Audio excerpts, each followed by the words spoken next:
Welcome to another episode of The Fellas. This week, we're going to talk about the Silverstone Great Britain Grand Prix. But before we start, make sure you like, subscribe, and hit the notification bell. Ray, how you doing today? Doing all right. How about yourself? Good, good. Well, let's talk about the weekend. We'll start off with qualifying. What are some of your takeaways from the qualifying of the weekend this week? Well, my takeaway was there was a little bit of a fiasco with Ferrari not giving their drivers, I think, enough petrol to ability to do multiple runs and almost caused them to get nixed, right? And that was the big takeaway on there because the typical finished up front, right? You had Max, you had Piastri, and you had Lando, pushing towards the front, right? But that was my takeaway from the qualifying sessions that I saw. Awesome. I had a couple. I think that one was the biggest one that really stood out for me. How Ferrari almost destroyed their weekend, even though they didn't really have a great weekend this weekend, but almost destroyed their weekend in qualifying one, but not communicating well with Lewis and Charles when it came to how much fuel they had in the cars. I thought that was really, really unlucky in the sense, or should I say, lucky for them to get into Q2. And everyone was almost beating their times. I think they were anywhere between 12 and 13th from a qualifying standpoint. And so they were very lucky to get into Q2. And once they got into Q2, everything seemed to be working out in their favor. But the second thing I thought was unbelievable was Red Bull struggling all weekend during practice with their times. And all of a sudden, Verstappen gets pole. So I thought that was telling in that sense, right? And the other thing, I should have said there was three things.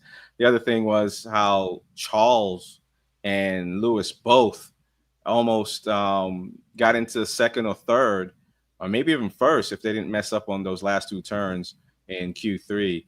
I don't know if you saw that, but to me, that was something that stood out where Ferrari is really looking strong. Well, true. I'll say this: they were looking better, right? And I just wanted to recap on your thing with Verstappen.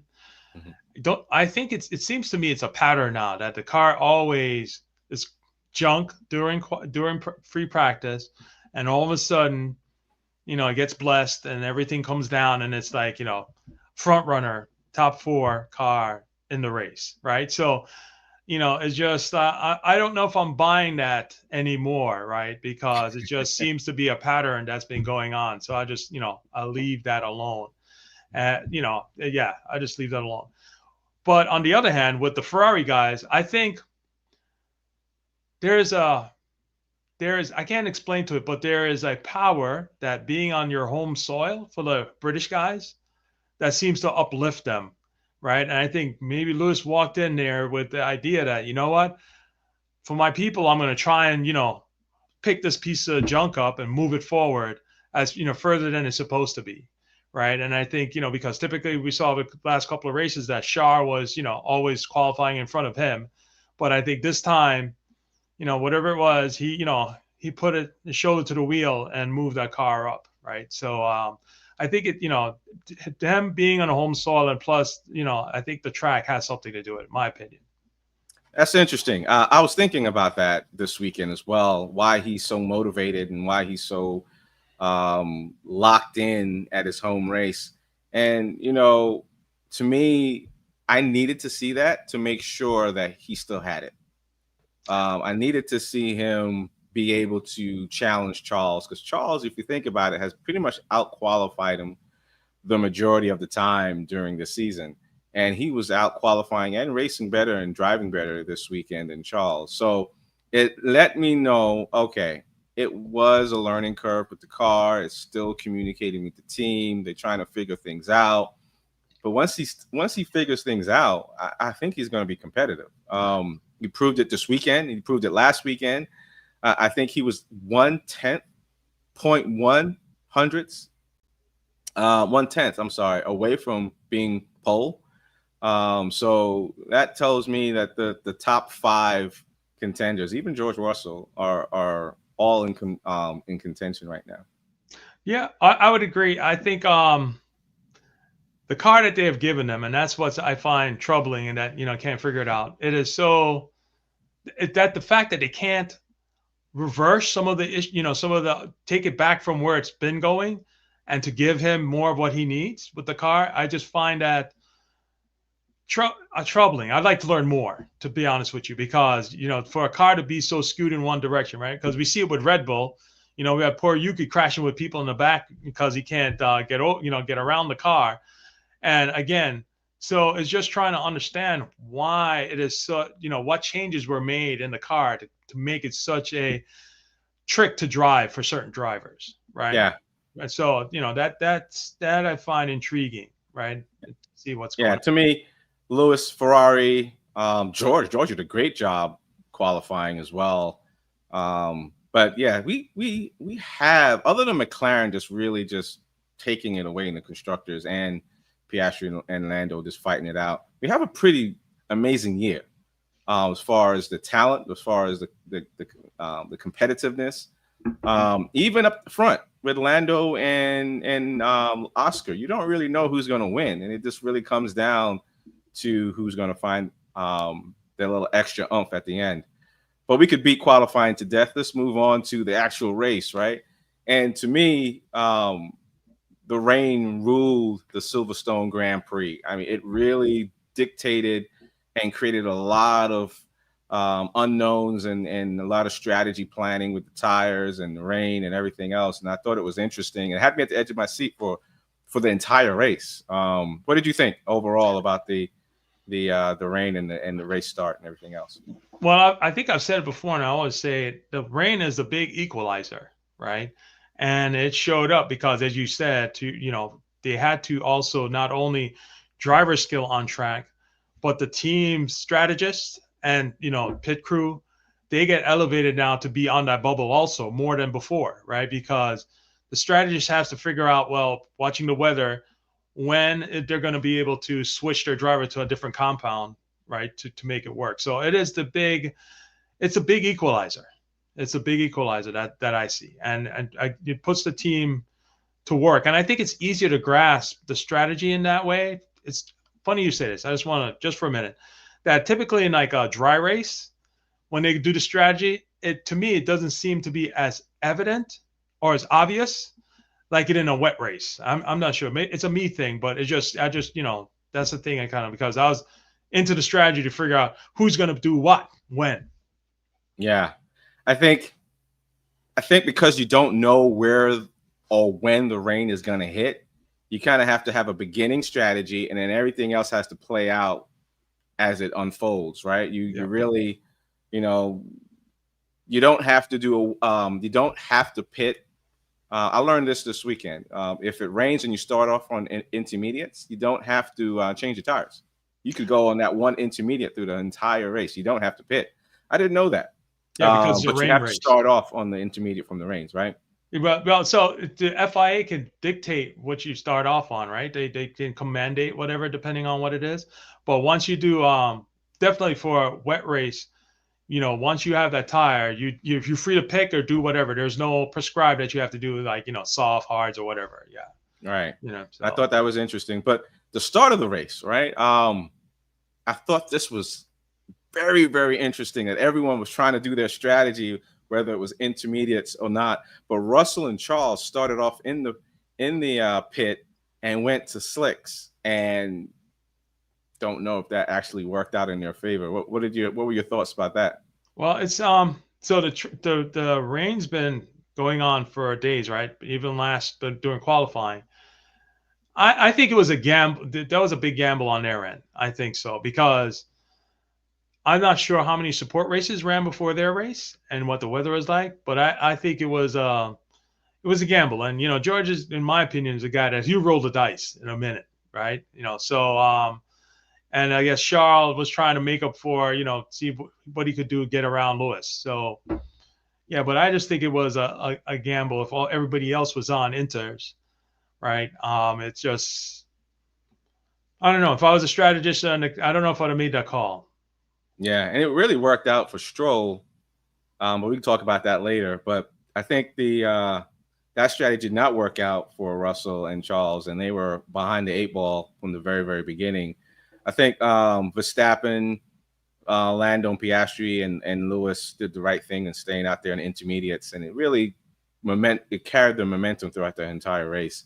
So I thought that was interesting. Looking at the beginning of the race, though, there were a lot of safety cars in the beginning. And we'll talk about the last safety car fiasco at the end, but in the beginning of the race, the first, I don't know, 10 to 15 laps, there was probably 3 or 4 virtual and safety cars that really the rain just dictated the entire race. What were your thoughts on that? Well, yeah, it as it usually does in a way, right? Because when you start the race and you're bunched up together, you're still, as a driver, you're still trying to figure out where the grip is on the track, right? And because the race came in like waves, right? It came before, it was like a little spritz, and then it jumped on up, right? So it's I'm not a driver, but I just could imagine that you come to a corner that you took before, and then you show up and say, I'm going to approach it the same way, and you realize, whoa, no, that's not the way to do stuff, because the grip that you had before is no longer there, right? So it challenged the drivers tremendously on this go around, because they had to, they didn't know what the grip was, right? You had to figure out if there was grip on the painted curbing, right? And where did you have to do a rain line as opposed to doing a race line in the wet. So they had a couple people touched each other and caused some people to get knocked out of the race due to the weather. And that's why the weather is the equalizer. I felt sorry for Antonelli getting hit by I can't remember who it was. What you mean? Took him out. Antonelli got hit from behind in the very, very beginning, and I want to think it was Colapinto. But don't quote me on that. No, it was Isaac Hajar, right? Wasn't it Hajar that ran into the back of him? Yeah, it was Hajar. Yes, right.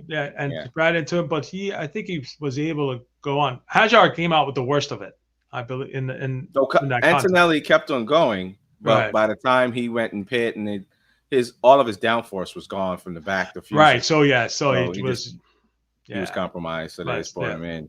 Right. Speaking of which, get into the middle of the race now. There's a lot of midfield cars that benefited, and we talked about Alonso was able to benefit. Hulkenberg benefited tremendously from the rain being a part of the mayhem. I thought Hulkenberg did a great job, and his team did a great job of preparing and working with what was given to them and putting him in third place. Moving him up. At one point, Stroll was in third place, right? So the midfield started to shine, as you said, the rain was the big equalizer and really provided them with some midfield strategy cars coming up and playing a big role in the finish of the race. So I think I posed it before, and it just came back and saying, are we really seeing the great drivers in Formula One? Let me go on. Because if their driving ability that's showcased on screen is so dependent on the equipment, then we're losing out on drivers that really have talent, right? And if we could figure out a way, again, I think I'd proposed before, do like whatever in a sprint race or something like that, to throw out them in F3 cars where there's very tight limitation, and say, go run a race for this one to see who the real drivers are. Because look at what Hulkenberg, anyway, I can't say his name now. Hulkenberg did. What he did, right? And again, it's just, it goes back to understand what Formula One says. They're the pinnacle of racing and they're pinnacle of technology. But really, are we really seeing the drivers, for what they are with the stuff? Because the technology that's in their cars has a big impact on how they perform during their showtime, which is a race. So I hear what you're saying, and I don't disagree with you, but I'm wondering if that was the overall purpose of Formula One being created, right? I'm not sure. I don't have the answer to that, but I do know that they take the technology and innovations that they create in Formula One and apply that to their cars. That is street legal. So if everything was equal, they wouldn't be able to do that per se, right? So I hear what you're saying. I would like to know who the best driver in the world is. Right. Yeah. I think I would. It's easier to determine that on track when you're running for the Olympics, right? You're running track and field. You know who the fastest woman and man is. Right. It's easier to determine who the best basketball player is sometimes in the NBA, and also it's who the best quarterback is in the NFL. But yeah, it'd be nice to know who the best driver is, and maybe the manufacturer is making a driver look better than he really is in comparison, right? Yeah. So I hear what you're saying. I just don't know if we're ever going to see that in Formula One. Right. Yes. True. So anyway, yeah, the midfield drivers did great. Hulkenberg, I think, really showed everyone that you can win a race, even though it took him 200 plus attempts to get on the podium. He never give up.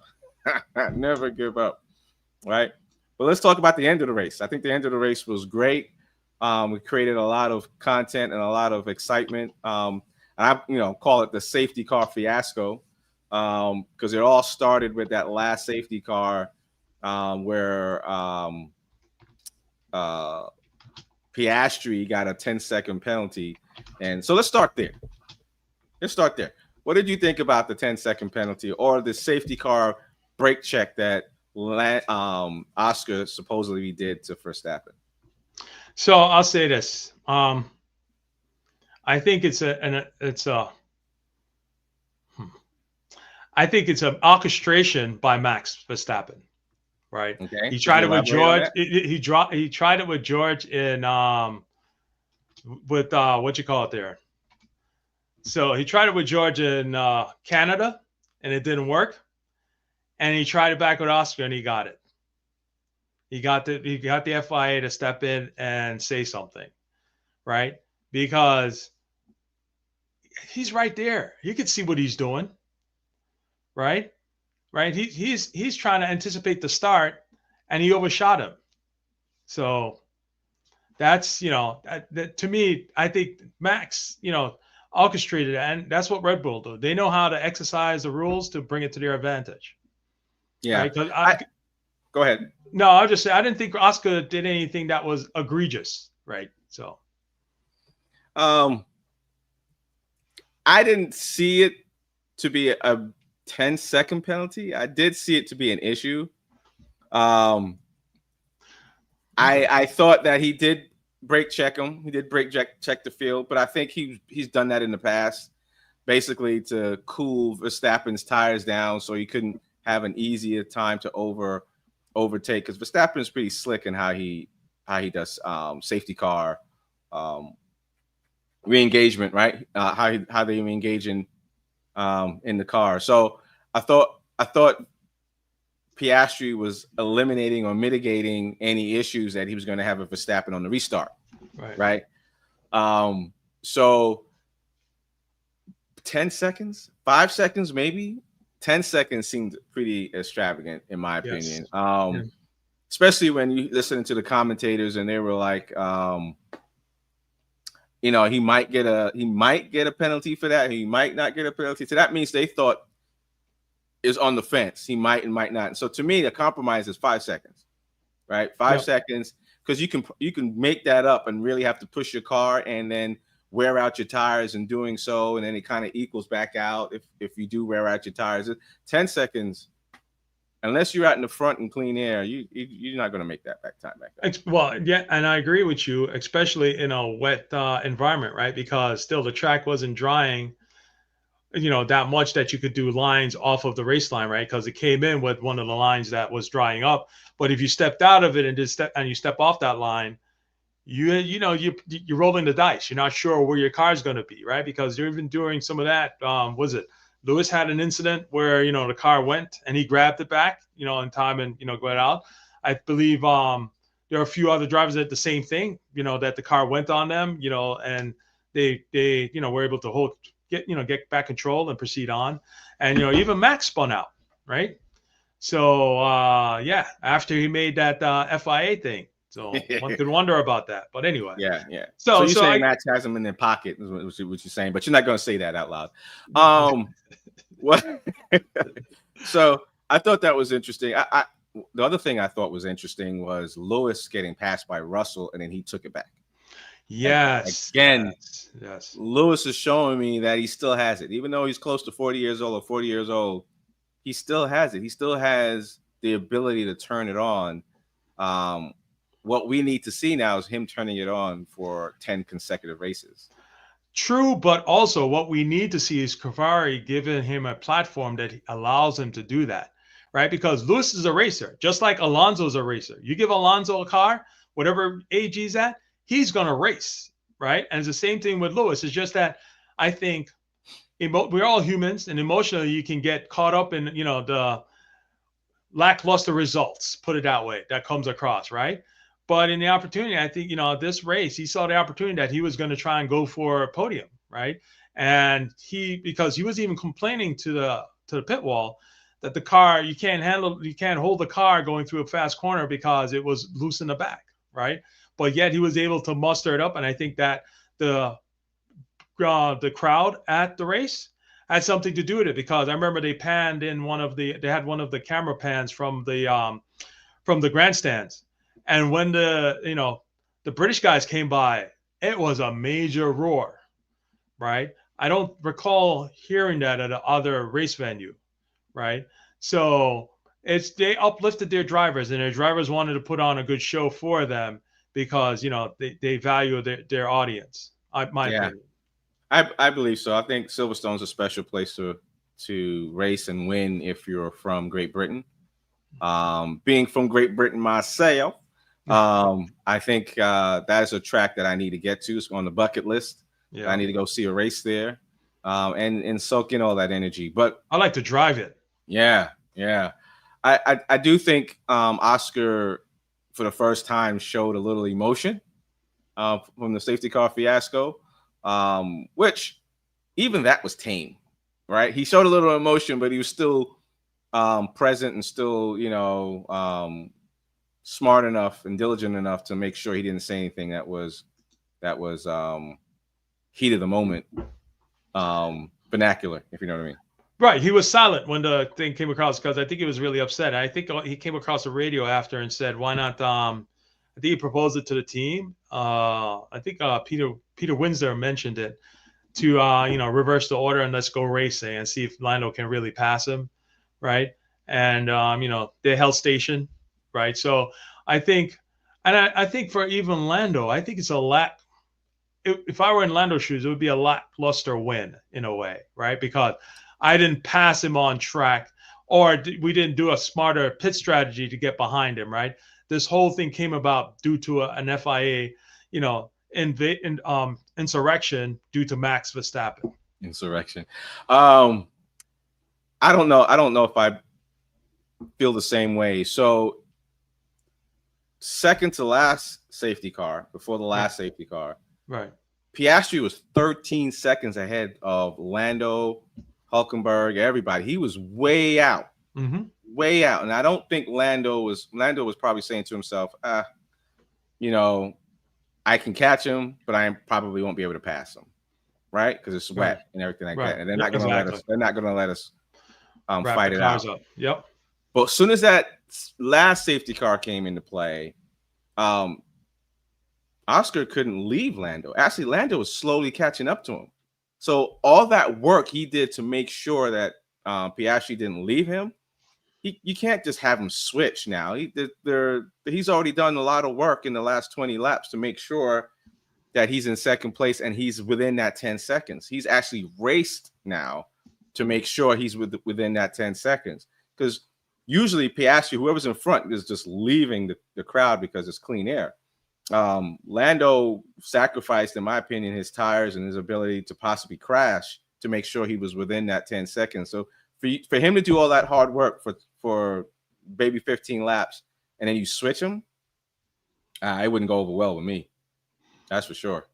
Well, but so okay, I hear you. You Hmm. know, I can understand that, but I think, you know, given that it was brought in by you know, that other entity, the situation, because if that never happened, then Lando would not have gotten back to Oscar, right? Because Oscar was gone, right? And to make up that deficit, it wouldn't be possible, especially in a wet circumstance, my opinion, right?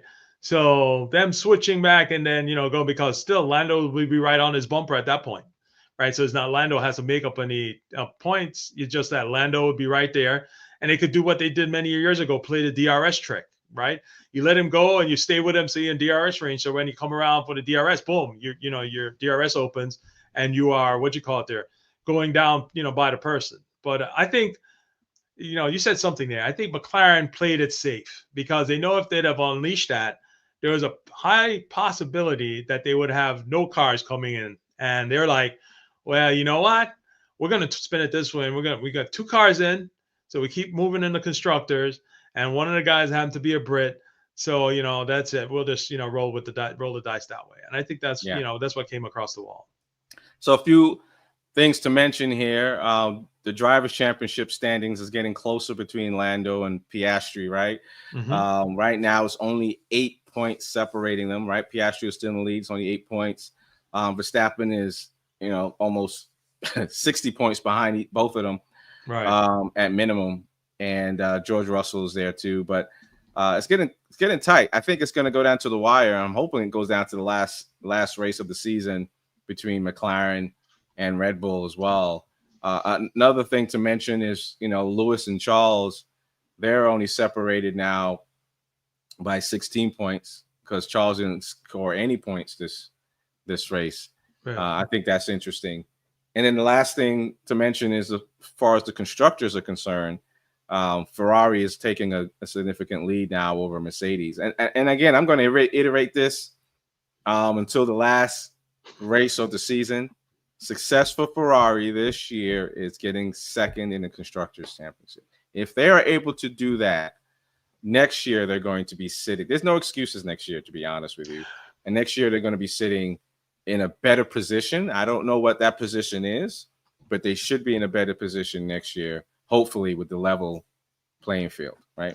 Well, that's the thing, is hopefully, right? Because it's new technology, right? And it depends on how people interpret the technology, right? Because it's just like when they came into this era, the FIA had to go back and make revisions on the stuff because the way people interpreted stuff to try and somewhat level the playing field, right? So I think next year is, to me, is up in the air. We'll see. You could, you know, it's a hit or miss. You can come out and hit it on the you know, close to the target, or you could be completely off base. All I can say is this: that in my opinion, if they give Lewis a car he can drive, he will do it. Right? Awesome. Yeah, and he's a racer, still a racer, always will be a racer. Yeah. Should be interesting. All right. Well, the next race is Belgium. Should be a good race. Should be fun. What are your predictions? I was last week's predictions. I got 2 right. I got Lando and Piastri, and Lewis was the one, but he almost made it. Almost made it. Almost. Yes. I was almost 100%. Yeah. I'm not going to talk about your predictions because it was so off. No, you predicted Piastri and Lando as well. But Belgium, what are your predictions? Well, I think,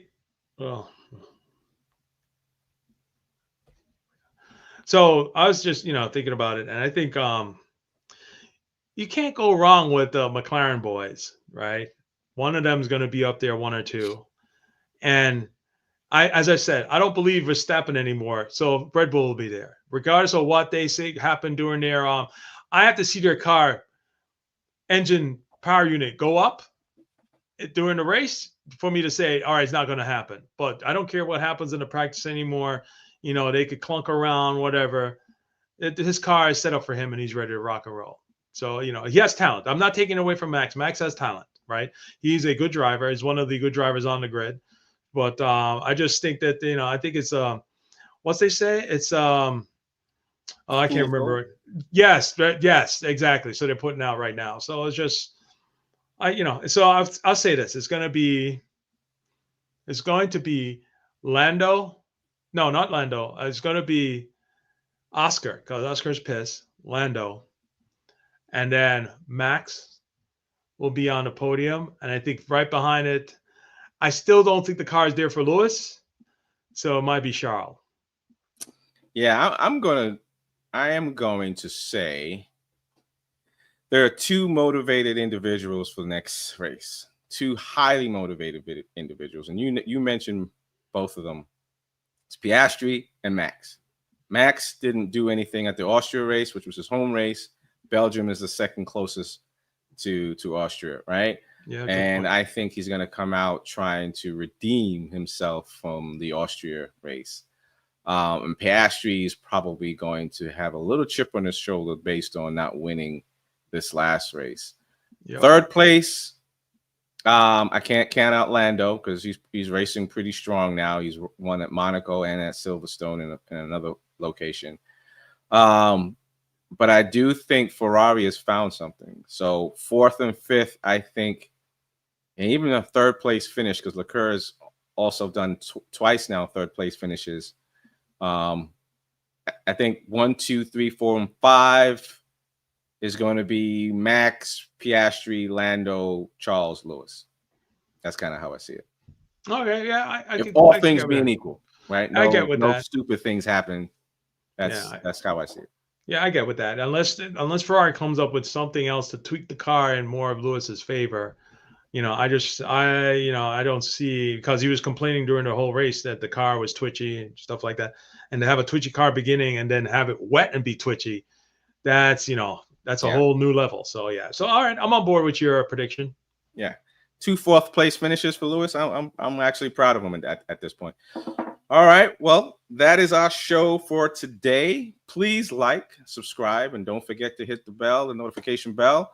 And we look forward to talking to you and seeing you at the Belgium race. Have a good night, everyone. Yep.